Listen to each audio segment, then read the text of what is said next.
রফিক সালাম, বরকত, আব্দুল জব্বার, ওরা জীবন দিয়েছে ভাষার জন্য। পরবর্তী প্রজন্ম পার্কে, রেস্তোরাঁয়, ব্রিজে, কালভার্টে, ফ্লাইওভারে যুবক যুবতী জিনার ব্যভিচারের আড্ডাখানা বসাবে, এই জন্যই জীবন দিয়েছে ওনারা। না কি মনে হয় বাপ?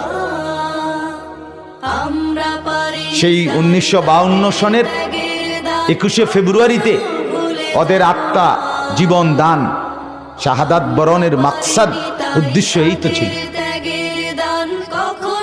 70 বছর পরের প্রজন্ম তাদেরকে স্মরণ করবে অর্ধ উলঙ্গ নেচে গে। এর চাইতে বড় জুলুম শহীদের আত্মার প্রতি আর কি হইতে পারে? এর চাইতে বড় হাস্যকর প্রহসন আর কি হইতে পারে বলেন?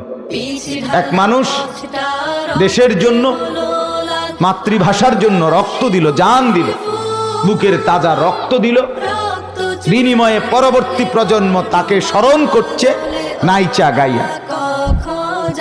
শহীদের স্মরণে অথবা নিজেদের মৃত ব্যক্তির স্মরণে মানুষ তাকে নাইচা গাইয়া